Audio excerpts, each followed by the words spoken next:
Hello students, जैसा कि आप लोग देख रहे होंगे स्क्रीन पर, today we are going to start the lesson that is Lost Spring. Okay, आज हम लोग second chapter of Flamingo start करने वाले हैं जिसका नाम है लॉस्ट स्प्रिंग। सबसे पहले इसके टाइटल को देखकर डिस्कस करते हैं। लॉस्ट स्प्रिंग का मतलब क्या है? स्प्रिंग एक सीज़न है ना, आपको पता होगा। Spring is a season name. तो स्प्रिंग का मतलब क्या है? स्प्रिंग का मतलब यहाँ पर यूथ से है या यंग से है ना। स्प्रिंग में देखा होगा सारे पौधों में नई पत्तियां आती हैं, एक फ्रेशनेस होती है। तो यहाँ पर जो फ्रेशनेस है, जो स्प्रिंग है, वो रेफर कर रहा है चाइल्डहुड को। ओके, तो स्प्रिंग यहाँ पर रेफर कर रहा है चाइल्डहुड को। That mean lost spring. Lost spring मतलब है खोया हुआ बचपन। तो ये जो लेसन है ये लिया गया है स्टोरीज ऑफ स्टोलन चाइल्डहुड। जो इसकी राइटर हैं दैट इज़ अनीस जंग। ये एक फीमेल राइटर हैं। अनीस जंग राउरकेला में इनका जन्म हुआ था और ये बहुत अच्छी फीमेल राइटर हैं। इन्होंने काफ़ी अच्छे अच्छे वर्क लिखे हैं। ये जो लेसन है ये इनकी एक बुक है Lost Spring Stories of Stolen Childhood. यानी इस पूरा टाइटल जो है वो है Lost Spring Stories of Stolen Childhood. इसका पूरा लेसन का टाइटल है। यहाँ से इस लेसन को लिया गया है। तो अगेन इस लेसन में जो ये राइटर हैं अनीस जंग, दो स्टोरीज को बताती हैं। नंबर फर्स्ट जो स्टोरी है वो स्टोरी है आपकी साहिब आलम।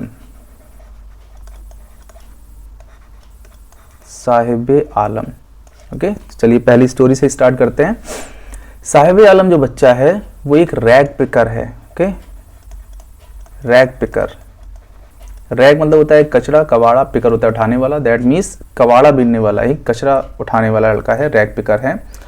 तो जो राइटर हैं अनीस जंग, ये एक बार इससे मिलती हैं साहिब आलम से, और साहिब आलम को वो काफ़ी दिन से देख रही होती हैं। साहिब आलम सुबह सुबह निकल जाता है अपने फ्रेंड्स के साथ। इसके बहुत सारे फ्रेंड्स हैं और उन फ्रेंड्स के साथ निकल जाता है और ये अपनी पीठ पर वही अपना कूड़े वाला जो बैग है, जो सैक है, उस सैक को लेकर, बोरे को लेकर निकल जाता है।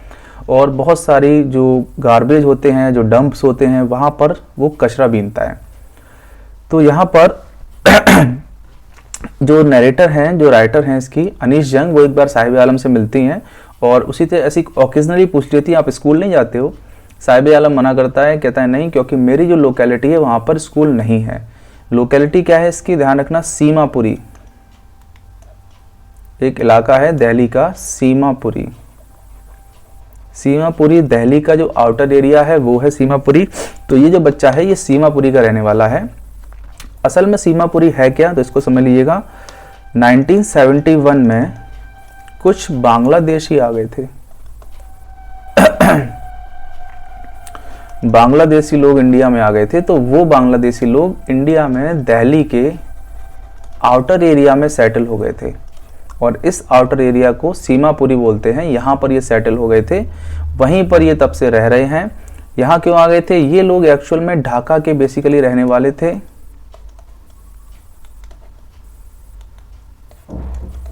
ढाका के रहने वाले थे।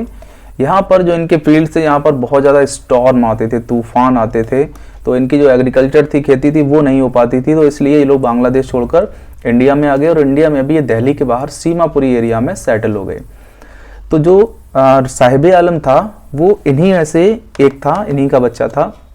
जब नरेटर पूछते हैं उससे कि आप स्कूल नहीं जाते, तो वो मना करता है कि नहीं, मेरी जो लोकेलिटी है वहाँ पर स्कूल है ही नहीं। फिर नरेटर ऐसे ही मजाक में पूछ लेती है, अच्छा मैं अगर स्कूल खोलूँ तो आप आओगे? तो वो बोलते हैं हाँ बिल्कुल आऊँगा। इसके बाद काफ़ी दिन बीत जाते हैं। कुछ दिनों बाद फिर से नरेटर को वो बच्चा मिलता है, साहिब आलम। अब वो अपनी तरफ से नरेटर से पूछ लेता है कि क्या आपका स्कूल खुल गया? यानी कि जो नरेटर थी वो अपने आप में बहुत ज़्यादा गिल्टी फील करती हैं कि उन्होंने इस बच्चे को ऐसा झूठ क्यों बोला, उसको ऐसे सपने क्यों दिखाए। क्यों? क्योंकि उस बच्चे को लगता था कि शायद मैं कभी स्कूल जा पाऊँ। जब नरेटर उससे बोल देती हैं कि हाँ मैं स्कूल खोलूँगी, तो वो शायद होप करने लगता है कि वो स्कूल जाएगा। नरेटर बोलती हैं कि उसका जो नाम था साहिब आलम, साहिब आलम जो नाम था उसका, उस नाम में एक आयरनी है।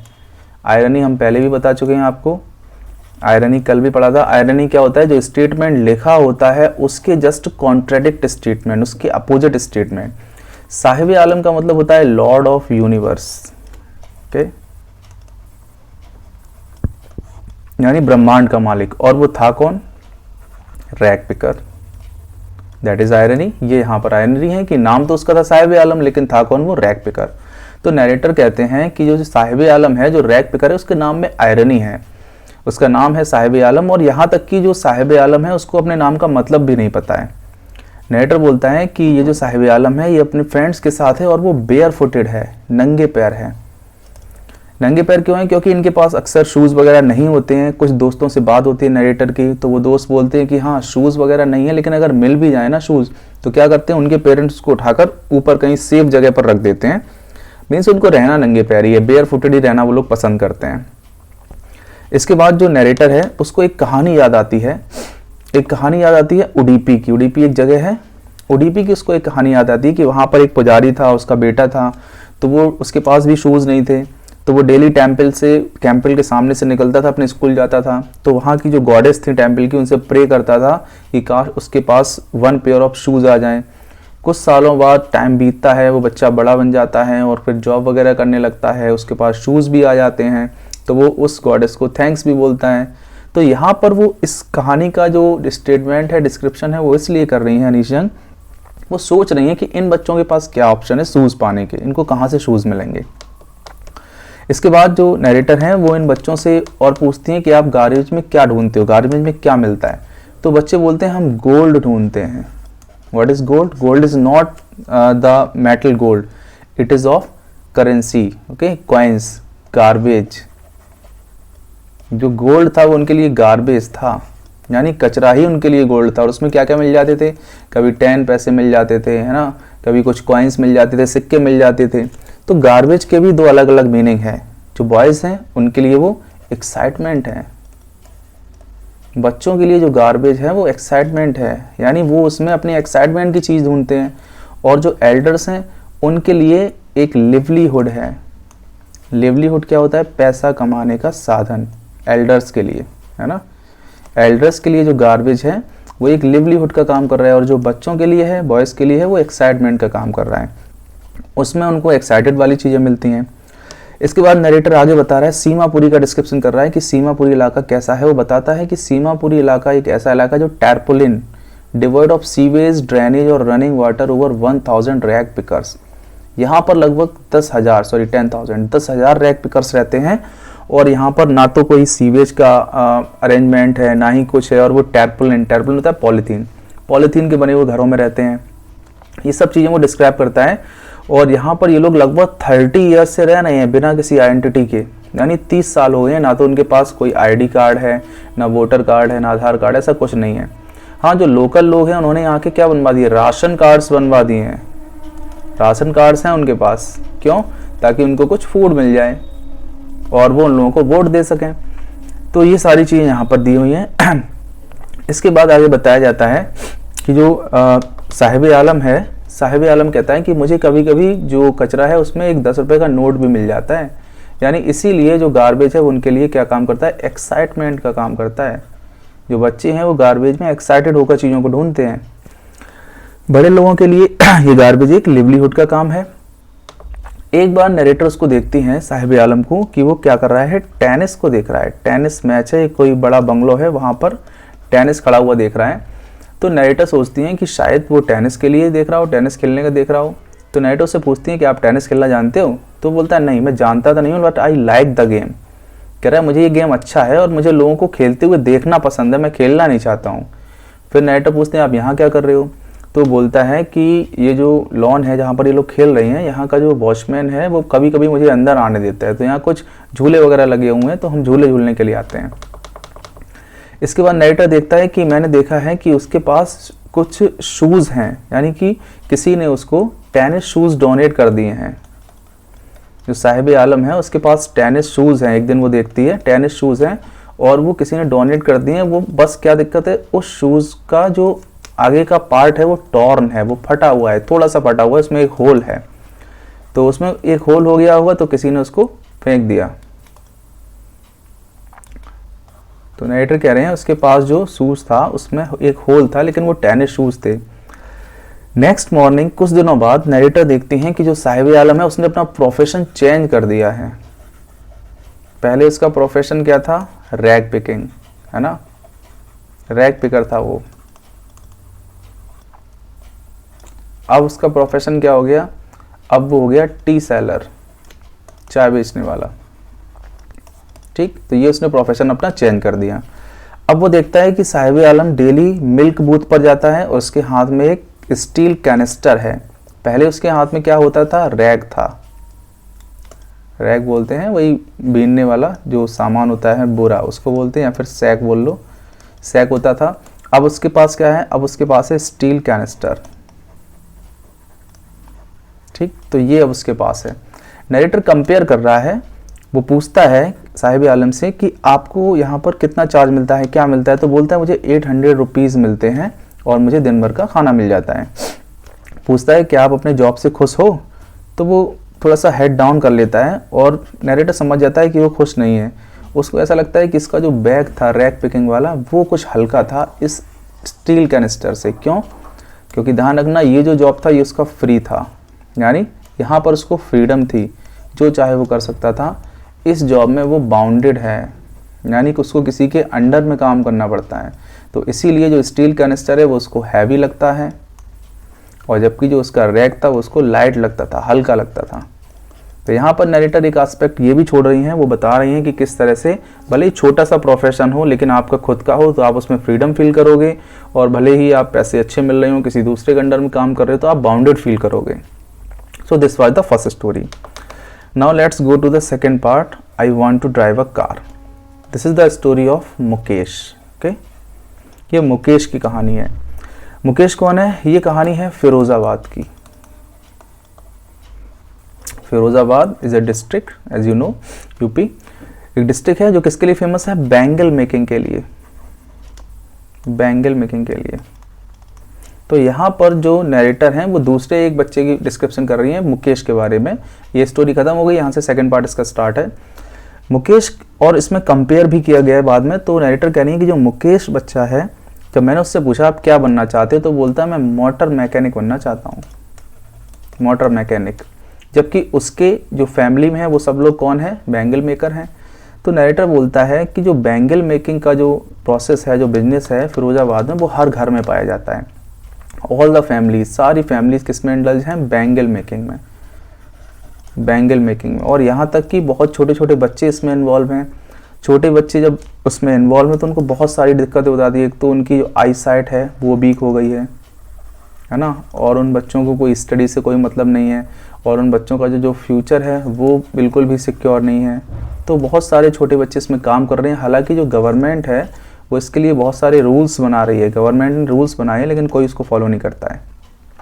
इसके बाद नरेटर देखता है कि यहाँ पर जो मुकेश है, मुकेश अपनी उस लीग से कुछ अलग हटके काम करना चाहता है। यहाँ पर दो कंपैरिजन किए गए हैं, एक तो साहिब आलम में और दूसरा मुकेश में। क्या कंपैरिजन किए गए हैं, डिफरेंस क्या है? जो मुकेश है वो अपने जो उसकी हायरार्की चली आ रही है, जो सिस्टम चला आ रहा है, उस सिस्टम से वो डिफरेंट कुछ करना चाहता है। सिस्टम क्या चला आ रहा है कि उसकी फैमिली में सब लोग बैंगल मेकर हैं लेकिन वो नहीं बनना चाहता है। साहिब आलम का थोड़ा सा अलग हिसाब है। साहिब आलम क्या है, वो जो मिल जाए वही कर लेते हैं, यानी उनका अपना कुछ डिसीजन नहीं है। तो यहाँ पर नरेटर जब मुकेश से बात करता है तो मुकेश एक दिन उसको अपने घर ले जाता है। घर क्या ले जाता है, जब वो देखता है तो जब घर जाता है तो घर का डिस्क्रिप्शन कर रहा है कि जो घर था वो रास्ते में ऐसा रास्ता था, नरेटर बोल रहे हैं we walk stinking lane, stinking होता है बदबूदार, चॉक्ड विद गार्बेज, जो कि गार्बेज से बंद पड़ी हुई थी, passed homes that remain hovels, खंडर जैसे घर थे, क्रम्बलिंग वॉल्स, और गिरती हुई दीवारें थीं, वॉबली डोर्स, बिल्कुल कमजोर दरवाजे थे, नो विंडोज, घरों में खिड़कियां ही नहीं थी, crowded with families of humans and animals को एग्जिस्टिंग, और ऐसे घर थे जहाँ पर इंसान और जानवर दोनों साथ साथ रह रहे थे।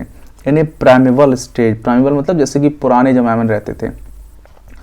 तो नरेटर डिस्क्राइब करती हैं कि मुकेश मुझे अपने घर में ले गया, तो जो रास्ते में उसको देखने को मिला वो ये सब सीन था। जब उसके घर पहुंचते हैं मुकेश के, तो मुकेश के घर पर भी वही सब फैमिली मेम्बर्स होते हैं, उनसे बारे में डिस्कस होता है। तो वो लोग भी बताते हैं कि ये हमारा चूड़ी का जो बिजनेस है ये बहुत पुराना है और हम लोग इसको कर रहे हैं। नरेटर के घर में, मुकेश के घर में 3-4 लोग थे। मुकेश था, उसका एक एल्डर ब्रदर था और उसकी ग्रैंड मदर थी, उसकी सिस्टर इन लॉ थी यानी कि ब्रदर की वाइफ थी, और उसके फादर थे मुकेश की। तो ये कुछ मेंबर्स उसके घर में थे। तो बाकी के जो सारे लोग थे, मुकेश की ग्रैंड मदर, मुकेश के फादर और एल्डर ब्रदर, ये ऑलरेडी चूड़ी के बिजनेस में लगे हुए थे। ग्रैंड मदर बोलती हैं कि हमारे बच्चों ने कुछ सीखा ही नहीं चूड़ी बनाने के अलावा, इन्हें और कुछ आता ही नहीं है। इसके बाद वो एक और लड़की के बारे में डिस्क्रिप्शन करती हैं नरेटर, बोलती हैं सविता। एक सविता नाम की लड़की है, ये क्या कर रही है, ये भी बैंगल बना रही है और बहुत छोटी एज है इसकी, इसको पता नहीं है कि ये क्या बना रही है। वास्तव में ये जो बैंगल है ये क्या है, इसको बोलते हैं सुहाग की निशानी, है ना, सुहाग सिंबल। तो नरेटर बोलते हैं कि ये जो लड़की है सविता, इसको इसकी सैंक्टिटी नहीं पता है। सैंक्टिटी बोलते हैं पवित्रता को, होलीनेस। इसको इसकी होलीनेस नहीं पता है। कुछ सालों बाद जब ये खुद ब्राइड बनेगी, इसकी शादी होगी, तब ये उन चूड़ियों को पहनेगी, तब शायद इसको ये पता चले कि हाँ ये कितनी ज़्यादा पायस चीज़ है, कितनी ज़्यादा होली है। जब सविता के पास में एक और ओल्ड लेडी बैठी हुई हैं, वो ओल्ड लेडी सविता से बोलती हैं या नरेटर से बोलती हैं, वो ये कहती हैं कि हमारे यहाँ किसी को और कुछ आता ही नहीं बनाना, और हम लोगों ने जाने कितने सालों से, बहुत सालों से एक सेर पेट भरकर खाना भी नहीं खाया। यहाँ पर स्टेटमेंट यूज़ हुआ है। वो बोलती हैं कि कई सालों से हमने एक सेर पेट भरकर खाना भी नहीं खाया। ये दिया है, एक वक्त से सेर भर खाना भी नहीं खाया। दैट मीन्स वो इतने पुअर हैं कि उनके पास कोई ऑप्शन ही नहीं है, सिर्फ चूड़ियाँ बनाना जानते हैं और कोई उनको काम आता नहीं है। और इसके अलावा वो क्या करते हैं, पूरे लाइफ टाइम, पूरी उनकी जो पीढ़ी है वो सब पीढ़ी इसी में लगी हुई हैं। बहुत सारे पूरे परिवार इसमें चले गए हैं। तो वो ओल्ड लेडी बोलती हैं कि हमारे अलावा कुछ आता ही नहीं है। उसके बाद उसका हस्बैंड बैठा हुआ था ओल्ड लेडी का, वो बोलता है कि I know nothing accept bangles, मुझे बैंगल के अलावा कुछ नहीं आता है। वो बोलते हैं कि ये गॉड लीनेज है। गॉड लीनेज का मतलब होता है भगवान की बनाई हुई एक लाइन है, एक रेखा है जिसको हम तोड़ नहीं सकते हैं। यानी उनका ये मानना है कि जो बैंगल मेकिंग है वो गॉड ने हमें बनाकर भेजा है और हम इसको चेंज नहीं कर सकते हैं। तो इस तरह से वो लोग काफ़ी डिस्क्रिप्शन करते हैं।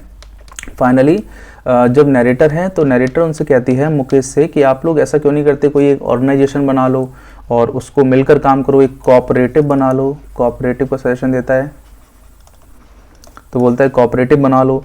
तो नरेटर को बोलता है, मुकेश बोलता है और बाकी के लोग कहते हैं कि अगर हम कोऑपरेटिव बना लें तो जो कुछ पुलिसमैन है या कोई बिजनेसमैन है वो हम लोगों को थ्रीटन करते हैं, हम लोगों को धमकाते हैं, डराते हैं, और ज़्यादा हो तो हम लोगों को जेल में भी डाल देते हैं, जेल कर देते हैं हम लोगों को। तो इसलिए हम लोग कुछ ऑर्गेनाइज भी नहीं कर पाते हैं। नरेटर मुकेश से पूछता है कि आप मोटर मैकेनिक ही क्यों बनना चाहते हो, मोटर मैकेनिक क्यों बनना चाहते हो, आप किसी पायलट वगैरह क्यों नहीं बनना चाहते हो। तो मुकेश बहुत अच्छा उत्तर देता है। मुकेश कहता है कि हाँ मैं बन सकता पायलट, लेकिन चूँकि जो फिरोज़ाबाद है वहाँ पर एयरपोर्ट नहीं है और यहाँ पर मोटर्स ज़्यादा हैं, इसलिए मैं मोटर मैकेनिक बनना चाहता हूँ। नरेटर बोलता है कि जब मुकेश से पूछा गया तो बोलता है मेरा जो गैराज है वो काफ़ी दूर है, यानी कि जहाँ पर मैं सीखने जाऊँगा वो काफ़ी दूर है, लेकिन मैं फिर भी पैदल चला जाऊँगा। इससे ये पता चलता है कि वो एकदम डिटरमाइंड है, यानी अपने काम को सीखने के लिए वो डिटरमाइंड है। वो एनी हाउ वो जो लीनेज है, गॉड बनाई हुई लीनेज है जो, उसको तोड़ना चाहता है। गॉड की जो लीनेज बनाई है बैंगल मेकिंग वाली, उसको वो ख़त्म करना चाहता है। तो ये यहाँ पर स्टोरी का डिस्क्रिप्शन था। तो यहाँ पर दो लोगों की बात की गई है और यही डिस्क्रिप्शन इसमें बताया गया है कि किस तरह से मुकेश और साहिब आलम एक दूसरे से डिफरेंट है। चलिए अब कुछ क्वेश्चंस देख लेते हैं इम्पोर्टेंट।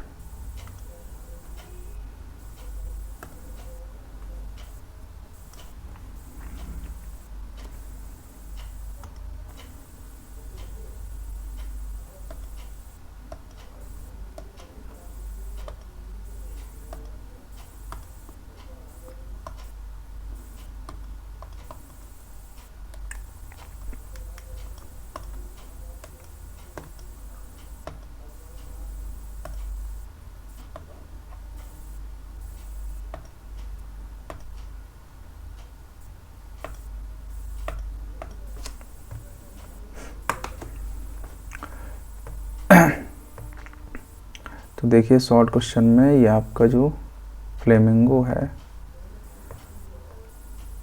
फ्लेमिंगो में सेकंड चैप्टर है आपका लॉस्ट स्प्रिंग का। ओके, तो इसको हम स्टार्ट करते हैं, देखते हैं की points. Just a minute.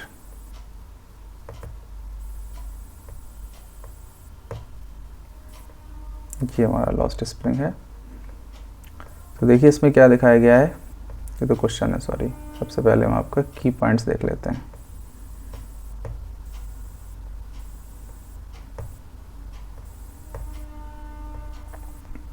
Here are your की पॉइंट्स, देख लेते हैं की नोट्स में क्या दिया है। की नोट्स में दिया हुआ है, a lesson is extract of the book title Lost Spring Stories of Stolen Childhood, है ना। ये जो लेसन है Lost Spring Stories of Childhood से लिया गया है, जिसके अनीश जंग राइटर हैं। 2 स्टोरीज में डिवाइड है। पहली story rag picker Sahib Alam से है, दूसरी स्टोरी मुकेश बैंगल मेकर से है। इसके बाद बताया गया है कि जो साहिब आलम है लॉर्ड ऑफ यूनिवर्स इसका मतलब है, रैग पिकर है, हर सुबह निकलता है फ्रेंड्स के साथ गार्बेज बिनने के लिए। उसकी जो फैमिली है वो ढाका से आई है 1971 में, और कहाँ सेटल है, सीमापुरी में, जो कि दिल्ली का एक आउटर एरिया है। Saheb does not go study as there are no school, Saheb school नहीं जाता है, लेकिन वो चाहता है कि वो स्कूल जाए जब जो राइटर है वो स्कूल ओपन करेंगी। साहिब और उसके दोस्त हमेशा किस सर्च में रहते हैं, गार्बेज के, और गार्बेज उनके लिए क्या है, उनके लिए गोल्ड का काम करता है। Garbage has different meaning of different people, children के लिए ये रैपिंग इन वंडर है, यानी जो गार्बेज है वो बच्चों के लिए एक सरप्राइज से भरा हुआ है, जबकि एल्डर्स के लिए मीन्स ऑफ सर्वाइवल है। साहिब और उसके दोस्तों के पास शूज़ नहीं है, अगर वो मिल भी जाते हैं तो उसको पहनना पसंद नहीं करते हैं। साहिब को लोगों को टेनिस खेलते हुए देखना पसंद है, और उसको एक पेयर टेनिस शूज़ भी मिले हुए हैं।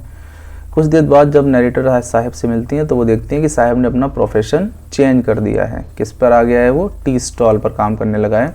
800 रुपये रोज़ मिलते हैं, खाना मिलता है। Is not happy with this current profession, current profession क्या है, टी सेलर, है ना। लेकिन वो अपने करंट प्रोफेशन से हैप्पी नहीं है। He feels his tea canister is heavier than garbage sack, उसको लगता है कि उसका जो टी कैनिस्टर है वो भारी है उसकी गार्बेज सैक से। Second story belong to Mukesh who is a son in the family of bangle maker, हमें पता है, पढ़ चुके हैं। Wants to change his profession, profession बदलना चाहता है, मोटर मैकेनिक बनना चाहता है। Every other family Firozabad engaged in bangle making, पढ़ा हुआ है हमने। Though child labour is banned but many of the children have lost their childhood in the furnaces, बहुत सारे बच्चे फर्नेसेस में अपना चाइल्डहुड खो दिए हैं।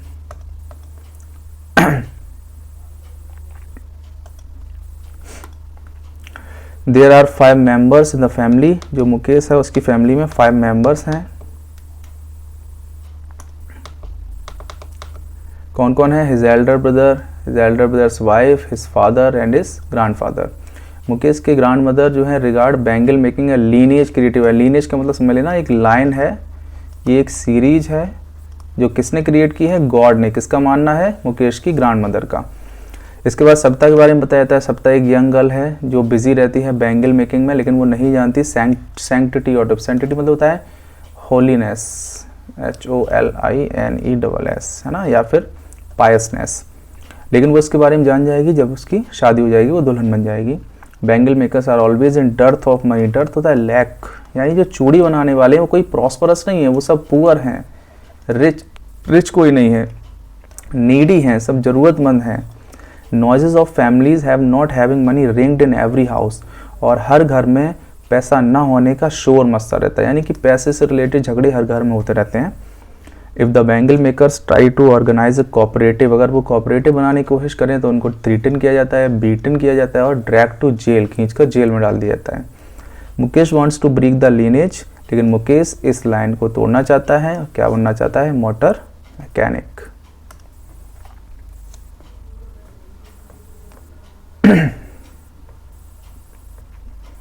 कुछ इंपॉर्टेंट क्वेश्चन है, देख लेते हैं एक बार। Who is Sahib Alam, what whom did the author meet one day, Sahib Alam से मिलता है। कम फ्रॉम, कौन थे, कहाँ से आए थे। समटाइम, गार्बेज में क्या मिलता है। What does the reference to chappal से lost spring tell us about the economic condition of rag pickers, चप्पल नहीं थी उनके पास, क्या इकोनॉमिक कंडीशन थी, बहुत पुअर थे। तो ये बहुत सारे क्वेश्चन हैं इसमें, आप लोग देख लीजिएगा, मैं PDF डाल दूंगा टेलीग्राम पर। बस ये ध्यान रखिएगा, ये लेसन काफ़ी इंपॉर्टेंट है, इस लेसन से मोस्टली क्वेश्चन पुटअप किया जाता है।